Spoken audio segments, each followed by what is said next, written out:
You are listening to the REI Mastermind Podcast.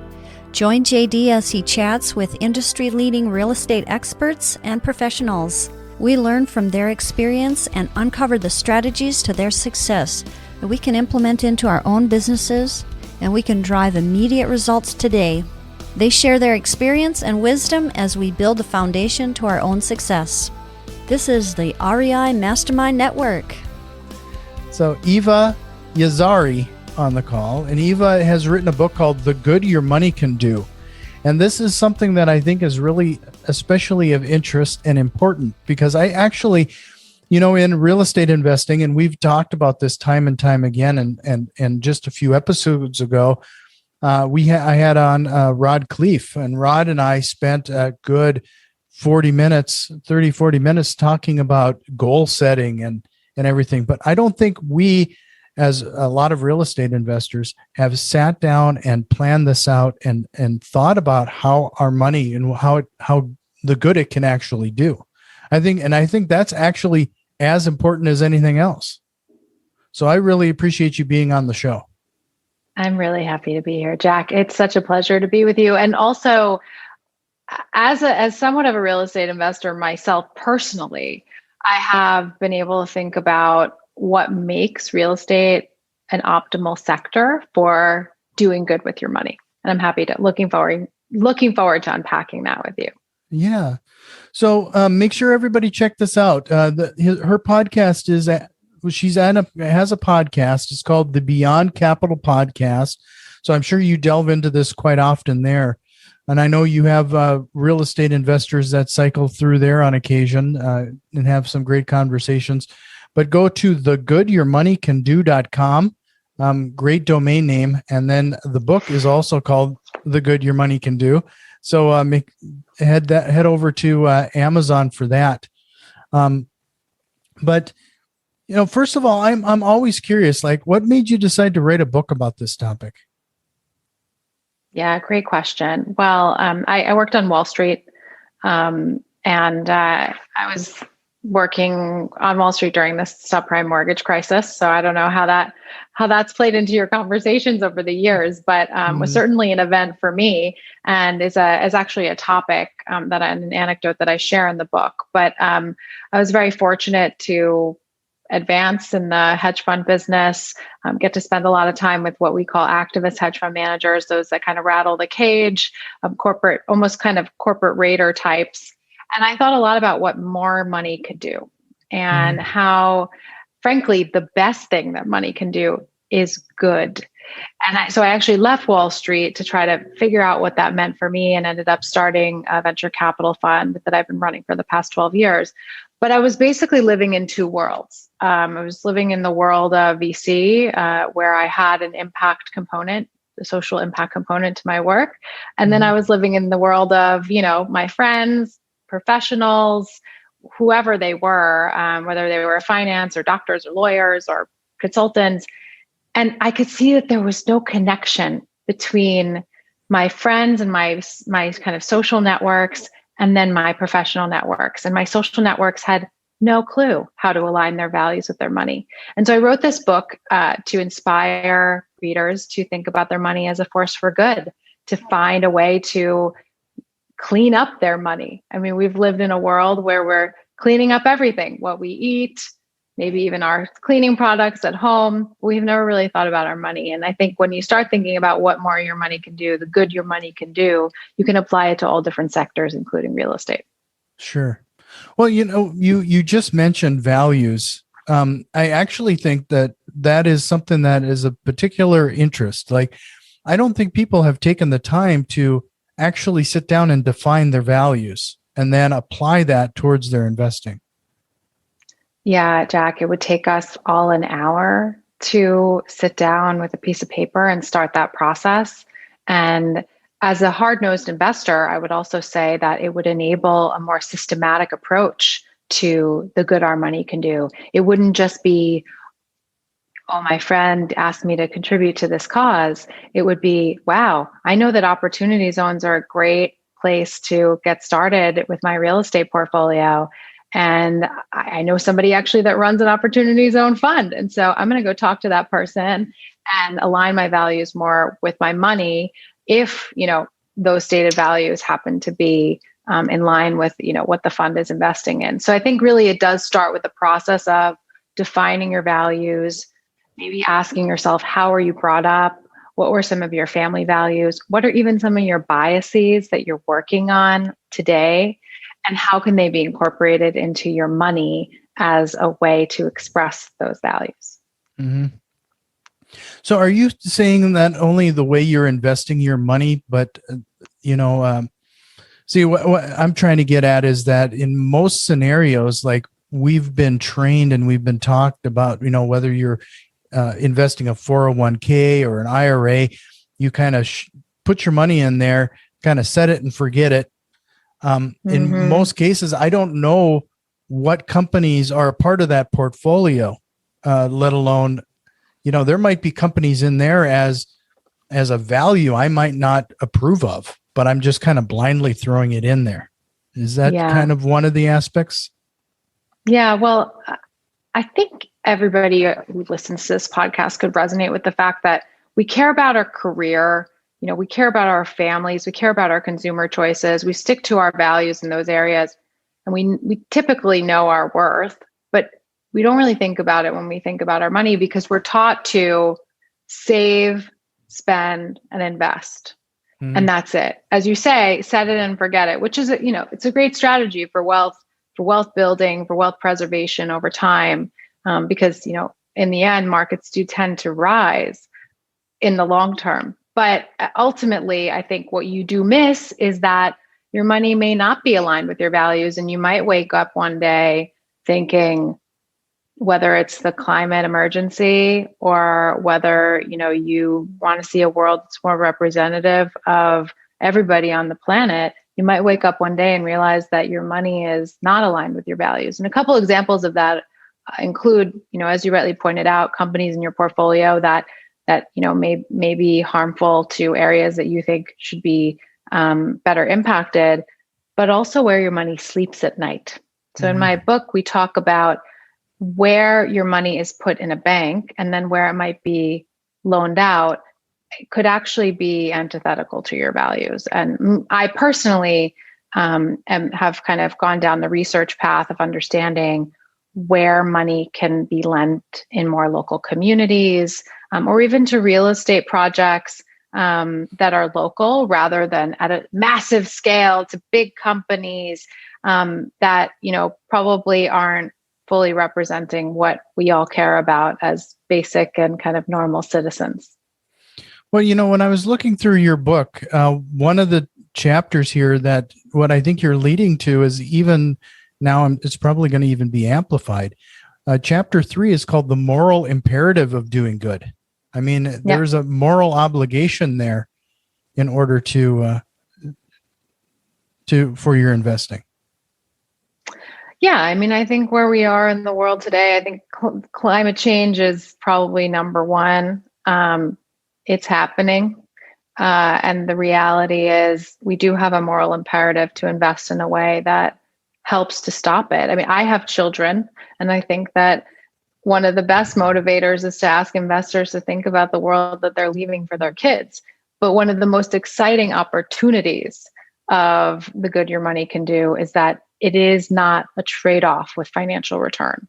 And that's a myth.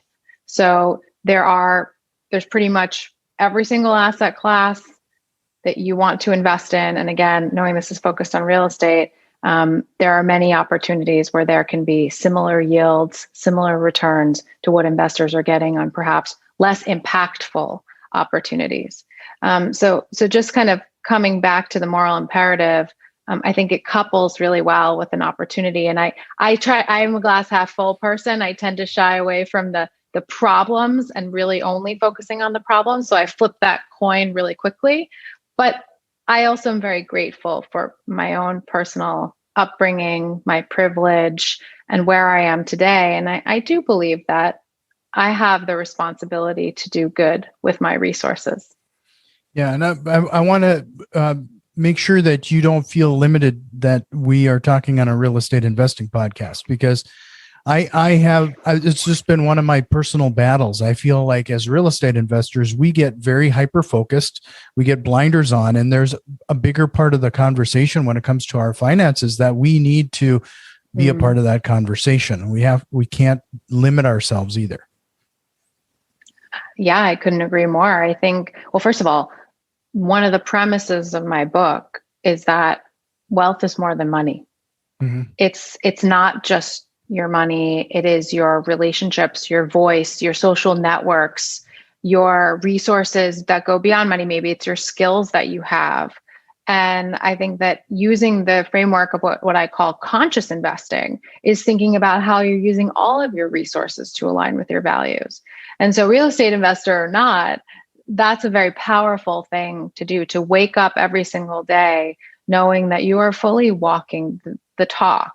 And the kind of ways that I describe it in the book are, of course, starting with, we mentioned the bank account, starting with thinking about your investments. Do you want to be more active with aligning them with your values and pointing out particular issue areas and then, implementing that in your portfolio? Or do you want to be more passive and say, I'm okay with a fund that just does no harm? Because that is very widely available.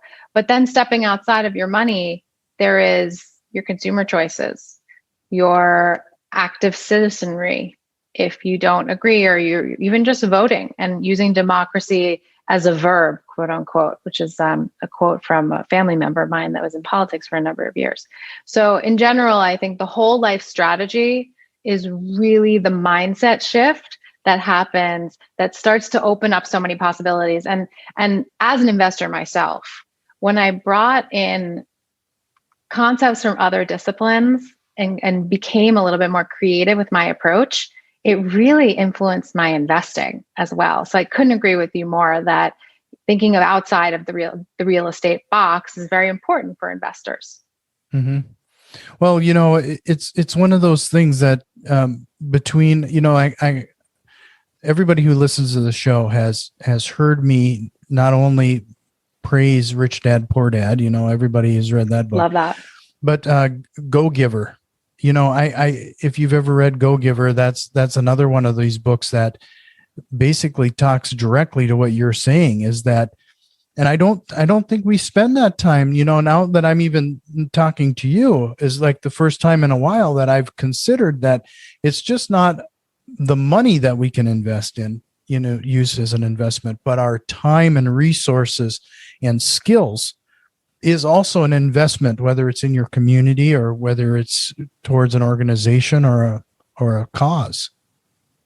Absolutely. I mean, to give you an example from my own life, I went to an all-girls university, and it took me about a decade to kind of circle back, and I was very busy. I had 2 children, 15 years since I had graduated. I've had 2 kids and built my family, but now I sit on one of their leadership councils, and it is an important component of my life to give skills back to young budding entrepreneurs that are interested in starting businesses, because that's what I do. I look at startups all day long in my work. And so whatever that is for you and whatever that is for your listener, I think it can be really empowering to use those resources. And then we create a world where we don't necessarily have a hierarchy of wealth, where it isn't the haves and the have-nots. And I think it is problematic that the billionaires of the world dictate where philanthropy goes. And I think it would be nice if, we could talk to our neighbors about where they're contributing to socially or environmentally and connect around those issues. And generally there are groups, I think, that are told that money is not for them, particularly women, particularly lower earners. And in general, the concept of conscious investing and investing with your values really opens up that discussion, because we can talk about so much more than just financial return. Sure. So just to remind everybody, head over to thegoodyourmoneycando.com. That's going to give you information regarding the book and some additional resources. And then check out the podcast, the Beyond Capital podcast, available on your favorite podcasting app. Absolutely. But, I always like to just give people some takeaway and some actionable things that they can do now? Yep. Is there like where, if they want to make a conscious effort to do what you're suggesting, where should they start? Yeah. Well, the book is a playbook. So, picking up the book is a great way to have that playbook right in front of you. But essentially, as we talked about previously, it is about defining your values and knowing what you own. So take a look at what you own, take a look at what you're buying, cultivate what we call wealth consciousness, the awareness of where your money and time and resources are being utilized. And ask yourself, does that line up with your values? If it does, awesome. If it doesn't, you might want to make some changes. And I like to say, we're living in a time where we are lucky enough to have a material impact on a social problem or an environmental problem in many ways with little sacrifice to our own lives. And so we're very lucky that we're kind of living at this turning point where there are so many opportunities to incorporate our values into our daily lives. But again, not really needing a trade-off on financial return. All the products are still as good as, the organic cotton is even better. And so I think that motivator is really important. But I would say, aside from defining your values and sitting down and doing that, it's really knowing what you own and cultivating this awareness of connecting to what you own. And then you can start to go out and find ways to incorporate more of your values into all of your areas of wealth. Sure. No, that makes a lot of sense. Like when you're defining this, is it good to sit down with like if you're married, a significant other, and kind of so that you got that aligned goals together? I do think if you're investing with a partner, that is helpful to align around those particular areas, because I think it is better to kind of focus. It can be harder to have 5 different areas of focus and truly zero in on all of them. As I mentioned thematically, some of the areas that I'm very focused on right now are gender and climate, Sure. and also just diversity and inclusion in general. But my spouse is also aligned with that. And we are very lucky that we have typically very, very similar things that we're focused on. But I do think it is important to sit down with your spouse. I would say to maybe all of your female listeners, though, know that the kind of wealth consciousness, that is a narrative that has been told to women. Did I cut out? Yeah, you cut out there, and I think it was an important piece. So I was hoping maybe you could back up like 20 seconds there and try to say that again. Yeah. And I think I would say to all of the female listeners out there, know that the language of money is something that you can master too, and is, really important for you to be a part of that conversation. And personally, I've found in my own marriage that the equality in the relationship has been expressed in how we view equality in the world, which is why we're focused on, I mentioned, gender equality and diversity and inclusion. But I actually think it really does start in the couple. So that's a great question. And it is important because you do need to focus a little bit to make an impact. Yeah, I might have asked it in a strange way, but in what I was trying to get at is that, not only are we, a lot of investors probably are like the first time they've actually sat down and thought about writing down their values, but it might be the first time they've sat down and expressed it and communicated that with their significant other. I mean, it's something that you really have to be honest with yourself about. Yeah, absolutely. And it can be a tough process. I mean, it could be a process that requires some deeper soul searching and thinking. It may not come, roll off the tip of your tongue, but I think it actually can bring families together. And I like to use the example of having children as one that helps strengthen the case for conscious investing. My kids, my daughters too, but my son comes home from school and asks about Trash Island, and he started the environmental club in his classroom, and he's very interested in knowing about the health of our planet. And I set up a small debit for him every month into an ESG screen fund that is pro-environment and not investing in companies that are doing harm to the environment. And we talk about what's in that fund and why. And it has opened up a whole new way to have a conversation rather than, okay, your money is in a bank, it's in a, it's in a fund, the fund is traded on the whatever stock exchange. It really has created a new entry point for that conversation around money with a child. And so I think that can be really powerful to have that as a glue within a family. No, that's a great lesson, especially with the kids, because I've struggled with some of those when you're talking. I got both of my kids are quickly, well, they are teenagers now, and having those type of conversations, they're becoming more and more aware every day of the things that are happening in this world. Yeah, absolutely. So no, this has been a great conversation. I usually wrap things up by asking you one last question, but before I do, I want to make sure everybody has your contact information again. Head over to thegoodyourmoneycando.com, the Beyond Capital podcast. And my last question to you is, was there a question you wished I would have asked you today? It's a gotcha, isn't it? Yeah, it is a hard one. I have to say, it's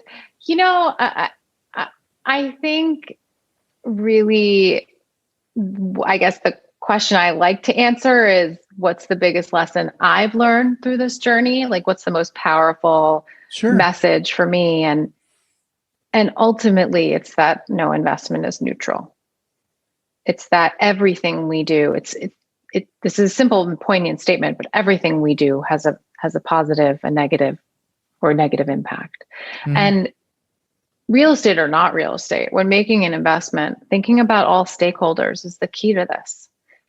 Investing in leaders that are thinking about all stakeholders is the key to this, because it means that while these conversations may be complicated around, how do I value my customers versus my shareholders versus the environment versus the local community versus the government, all of these different stakeholders, being aware of them is really the best starting point for creating investments that have positive social and environmental impact.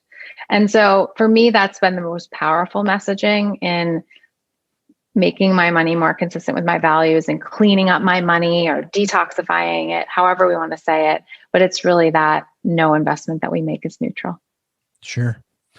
No, I really appreciate this. This was a great conversation, and I hope you'd consider coming back sometime. I think we could, like you said, we probably could spend an hour just talking about the exercise regarding defining your values. And that might be something that would be, if you're up for it, something that we should tackle sometime. Would love that, because there's a lot to unpack there. It's not even just your personal values and what you care about, but it's also maybe some of the qualities that you value in the world. So would love to unpack that with your audience. And I'm so grateful that we had this conversation. Thank you so much. Yeah, thank you. This has been the REI Mastermind Network. You can already tell that we've made some changes, and a few more are on the way. If you are interested in what we have planned, head over to patreon.com/REI Mastermind and support the show today. Financial contributions are always appreciated, along with a like, share, and review. It really helps us grow and reach more people with this valuable information. See you next time, and tell a friend.